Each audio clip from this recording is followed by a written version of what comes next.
শুধু পড়াবে।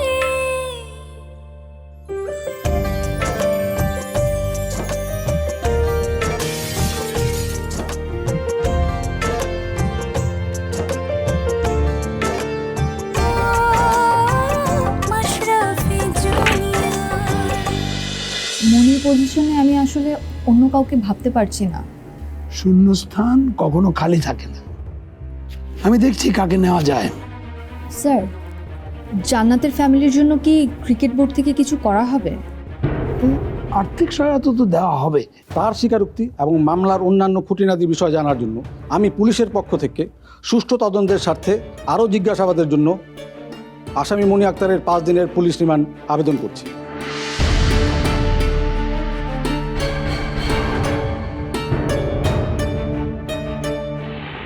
একটা সংবাদ সম্মেলন হবে, তোমাকে ওখানে থাকতে হবে।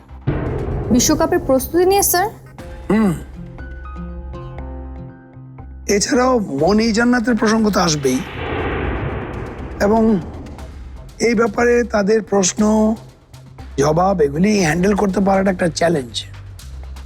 তুমি কি পারবে এইটা চ্যালেঞ্জ হ্যান্ডেল করতে? দলের ক্যাপ্টেন হিসেবে আমি সব ধরনের চ্যালেঞ্জ নিতে প্রস্তুত স্যার।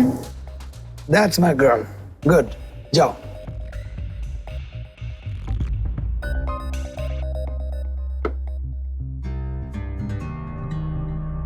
সর্বোচ্চ বিদ্যুৎ সাশ্রয় যমুনা এসি, মাত্র 24 টাকায় এসি চলবে সারাদিন। যমুনা এসি। স্যার আসবো?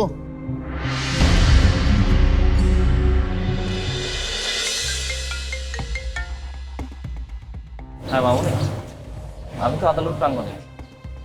আচ্ছা আচ্ছা, তুমি ওখানে থাকো, আমি আসছি। আচ্ছা ঠিক আছে। ভাই শোনেন, দেখেন, আপনি কোনো সিনক্রেট করবেন না প্লিজ।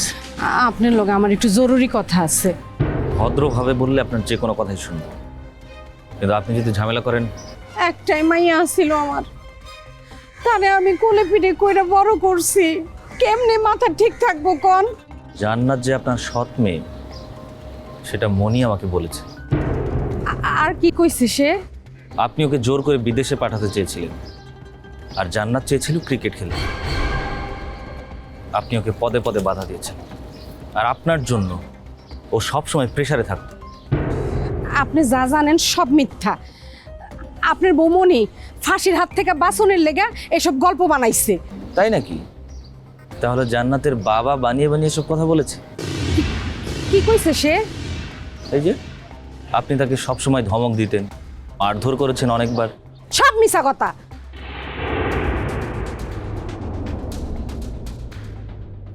মাইক তো দূরের কথা, আমি ওরে কোনোদিন ধমকের সুরে একটা কথাও কই নাই। মইরা যাওয়ার আগের দিনও আমি ওরে পায়েস রান্না করে তারপরে খাওয়াইছি। পায়েস? জান্নাতের নিশ্চয়ই অনেক পছন্দ ছিল। অবশ্যই। একটু একটু করে আমার সন্দেহটা আরো বাড়ছে।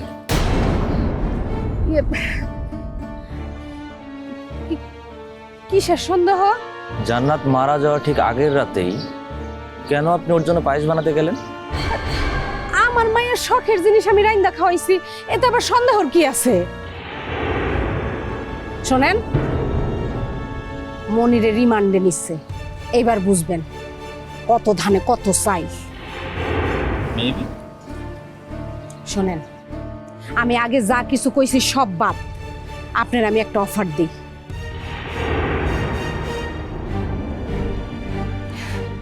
হ্যাঁ, আমারে 50 লাখ দেন। 50 কেন? জান্নাতের বাপ বোবা হয়ে গেছে, তার চিকিৎসার লাগে অনেক টাকা লাগবে, ডাক্তার কইছে। আমারে 50 লাখ দেন, আমি মামলা ডিসমিস করে দিই। আপনার অফারের জন্য ধন্যবাদ।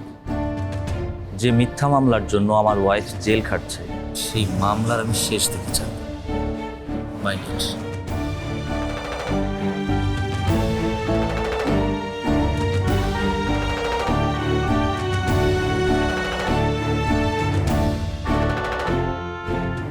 এই পোলা তো দেখি কেসা খুঁড়তে যায় সাপ বাইর করে ফেলাইতেছে।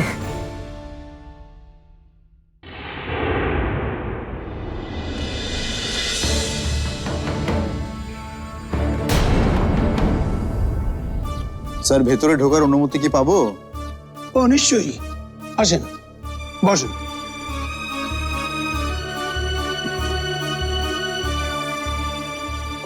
Thank you.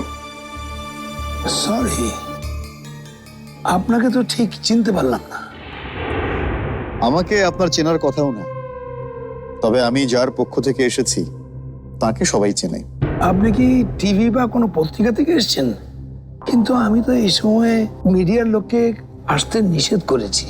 না না না স্যার, আমি মিডিয়া টিভিয়ার কেউ না, মিডিয়াই আমাদের পেছনে পেছনে চলে।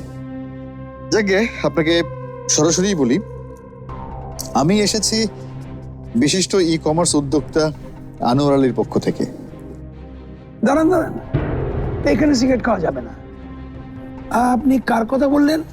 আনোয়ার আলী, বোর্ডের ব্ল্যাক লিস্টেড জুয়ারি আনোয়ার?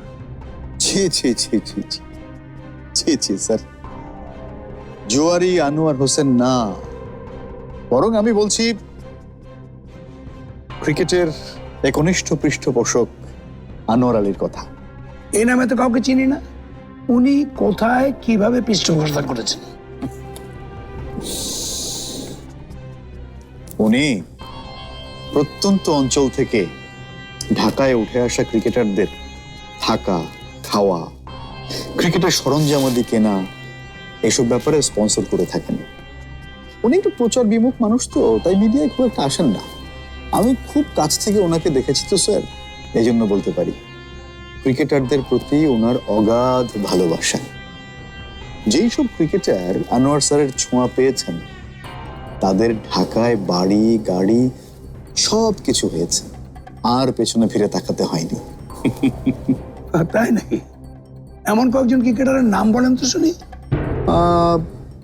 সবার নাম তো এই মুহূর্তে মনে নেই স্যার, তবে নোভা, রাইসা, শিলামণি, এমন অনেকেই আছে।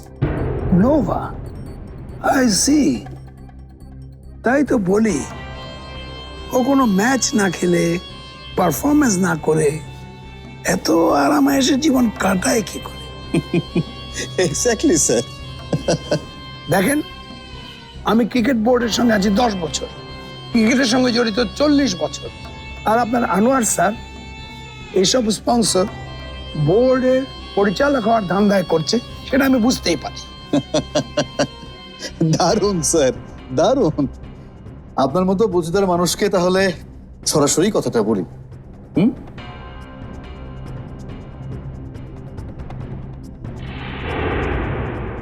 এটা নোভার সিভি। নোভাকে বিশ্বকাপে ন্যাশনাল টিমে বদলি খেলোয়াড় হিসেবে দেখতে চান আনোয়ার সাহেব। দলে কে খেলবে না খেলবে উনি বলার কি? রাখবেন না স্যার। দেখুন স্যার, আপনি যদি আবার সভাপতি পদে আসতে চান তাহলে আপনাকে কিন্তু এই পরিচালকদের ভোটেই নির্বাচিত হয়ে আসতে হবে। আর আমার স্যার আনোয়ার আলী, উনি যদি আপনার বিপক্ষে চলে যান তাহলে কিন্তু বুঝতে পেরেছি, কিন্তু জান্নাতের জায়গা তো একজনকে অলরেডি নেওয়া হয়ে গেছে। তাহলে মনির বদলি হিসেবে নিতে হবে। কিন্তু মনি যদি মামলা থেকে বের হয়ে আসে?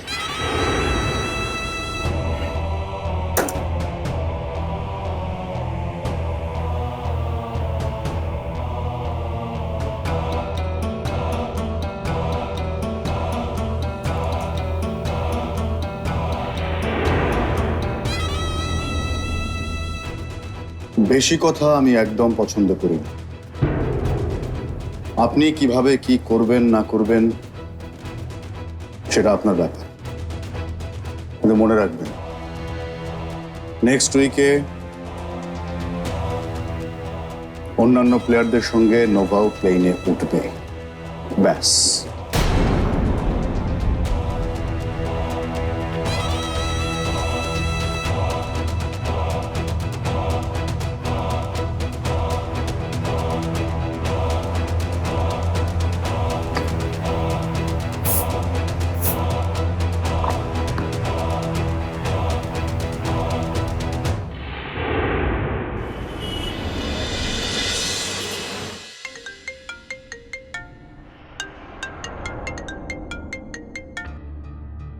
হ্যালো সামিম ভাই, কি খবর? হ্যাঁ, আমি ভালো। আমি কিন্তু আপনার কথা মতো কাজ করেছি সামিম ভাই। শুনেছেন তো মনির রিমান্ডের ব্যাপারে? আমি অবশ্য এমনটা ভাবিনি যে মহামান্য আদালত 5 দিনের বদলে মনির 2 দিনের রিমান্ড মঞ্জুর করবে। হ্যাঁ, সব ভালো আছে। আর আমার মনে হয় না ওকে অন্য কোনো উকিল ছাড়াতে পারবে। আমি পরে কথা বলছি। হ্যাঁ, গুড আফটারনুন স্যার। আফটারনুন। আর গুড কই করতে পারলাম বলুন? কেন, কি হয়েছে রামত সাহেব? বলছি বসুন না প্লিজ। Thank you.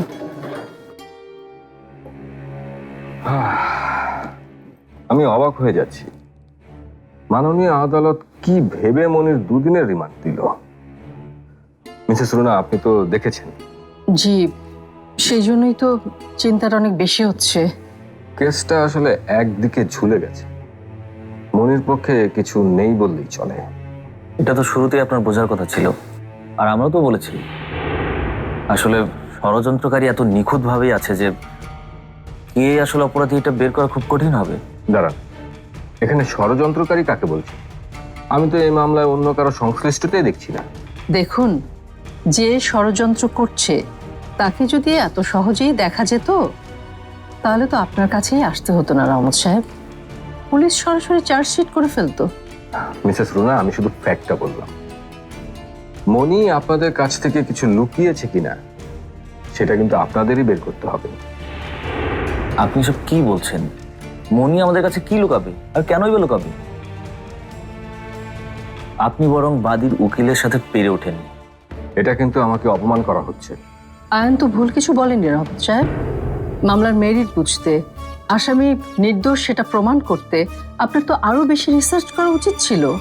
অন্তত এটা বলতে পারি, মনির ব্যাপারে আপনার ঠিকমতো রিসার্চটাই হয়নি। তাহলে অন্তত মহামান্য আদালত 2 দিনের রিমান্ড মঞ্জুর করতেন না। আপনি কি আমার যোগ্যতা নিয়ে প্রশ্ন তুলছেন? জি না স্যার, মামুনি আপনাকে নিষ্ক্রিয় হয়ে বসে থাকার কথা বলছে। বাদীর উকিলটা পারলে আজকেই মনিকে খুনি হিসেবে প্রমাণিত করে ফেলে। অপরদিকে আপনি ছিলেন একদমই চুপ। দেখেন, আমার জায়গায় অন্য কোনো উকিল হলে রিমান্ড 7 দিনই পেত পুলিশ। মোটেই না, জামিনের জায়গায় মনি রিমান্ড পেয়েছে, সেটাও কেবল আপনার জন্য। ওকে ফাইন, তাহলে যান, অন্য উকিল খুঁজে তার কাছে যান। আমার পক্ষে এর চেয়ে ভালো করা সম্ভব না। মানে কি, মামলার মাঝখানে আপনি? আয়ান, থামো। রমত সাহেব, আপনি হঠাৎ করে এমন আচরণ করছেন যেন আপনি আমাদের পক্ষের নন, আপনি বাদী পক্ষের।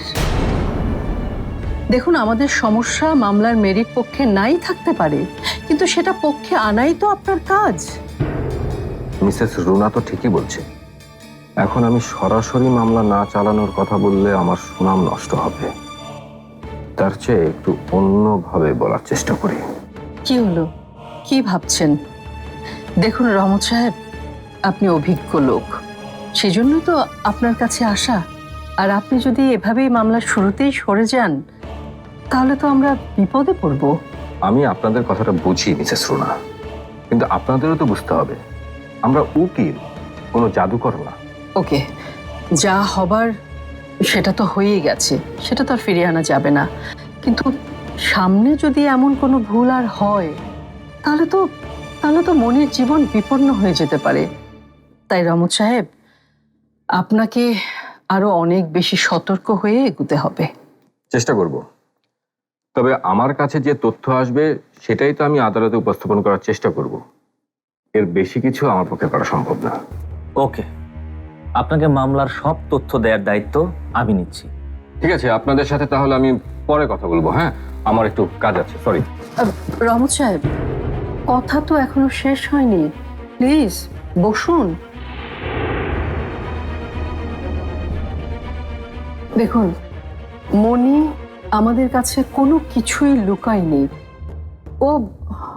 ও সত্যি সত্যি একটা ষড়যন্ত্রের শিকার। ষড়যন্ত্র এত নিখুঁত হয় কিভাবে? আর মনি কি বা এমন গুরুত্বপূর্ণ ব্যক্তি হয়ে গিয়েছে যে অন্য কেউ তার নামে এমন ষড়যন্ত্র করবে? আশ্চর্য, আপনি তো ষড়যন্ত্রের ব্যাপারটা পাত্তাই দিচ্ছেন না। আপনি জানেন, জুয়ারিরা পর্যন্ত মনিকে হাতের পুতুল বানানোর চেষ্টা করেছে। আমার যা বলার বলেছি, ভালো না লাগলে আপনারা অন্য উকিলের কাছে যান না। অনেক ধন্যবাদ আপনাকে রহমত সাহেব। আপনাকে আমাদের আর কোনো প্রয়োজন নেই। আপনি আপনি আমাদের কাগজগুলো দিয়ে দিন প্লিজ।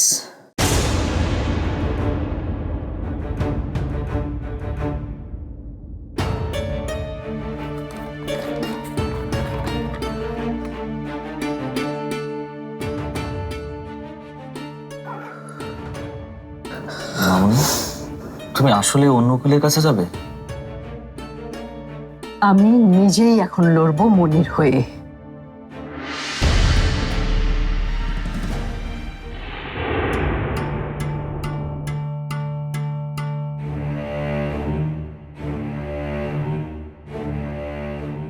আম্মা, ভেতরে আসেন।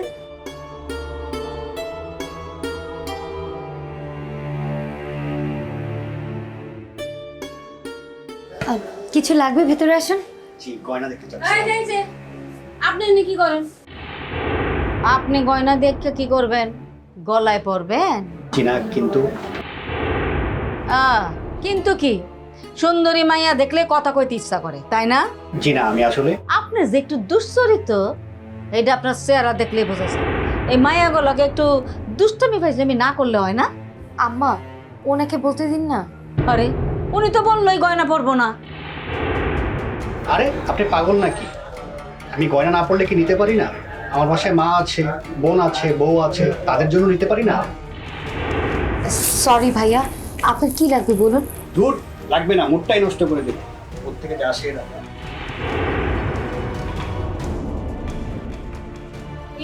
তুতুল, আমি চিন্তা করছি আজকে রাত্রে বাড়িতে চলে যাবো। আমি গ্রামে যাবই কে। মাত্রই তো এলেন আম্মা, আর কয়েকটা দিন থেকে যান না। এনে থেকে কি করবো? তোমার লগে দোকানদারি করবো? হ্যাঁ, দোকানদারি করেন। আম্মা, দেখছিনি তো দোকানে কত কাস্টমার আসছে। দাও, আমার এইসব নয় ছয় বুঝাবে না। এই টং দোকান থেকে কয় টাকা আসবো? এটা দিয়ে চলবো? গ্রামে আমার কত ধান্দা আছে, কত ব্যবসা আছে, সেগুলো আমার গিয়ে সব দেখুন লাগবো। আমারে তোমার এখানে তুমি চেষ্টা করলেও রাখতে পারবা না। সাগরের মতন ফোলারে তুমি বস করতে পারছো দেখা ভাইবো না তুমি আমারে পারবা। মেয়ে, তুমি পাগলের মতো আসতেছো কেন? আম্মা, আমি এখন থেকে ঠিক করেছি আপনার কোনো কথায় আমি কষ্ট পাবো না, কারণ আপনি বাইরে থেকে যতই কঠিন হন না কেন, ভেতর থেকে আপনি অনেক নরম। আপনি আমাকে অনেক ভালোবাসেন। শোনো, তোমার এই জানার মধ্যেও না ভুল আছে। তোমার জন্য আমার কোনো ভালোবাসা টালোবাসা নাই। যা ভালোবাসা সব সাগরের জন্য। এটা মনে রেখো, যতদিন সাগর আছে ততদিন এই ভালোবাসা আছে। পরিবারের চাইতে সবচাইতে বড় শক্তি মানুষের জন্য আর কি হতে পারে বলো? আমরা মা ছেলে মিলে আমাদের বাড়ির মেয়েকে, আমাদের ঘরের বউ মনিকে উদ্ধার করবই করব। তোমার মতন প্রথম প্রথম কেউ থানায় আসলে সবাই এই কথাই কয়। আমি সত্যিই বলতেছি, কোনটা আগেই হয়েছিল। পুলিশ ঘটনাস্থল থেকে আমারে পাইয়া আমারই ধরে নিয়ে আসছে। তাহলে তো তোমার মনে অনেক দুঃখ। তুমি নিজে জানো যে তুমি দোষী না, অথচ তোমারে দোষী ভাইবা সবাই যা খুশি তাই বলতেছে।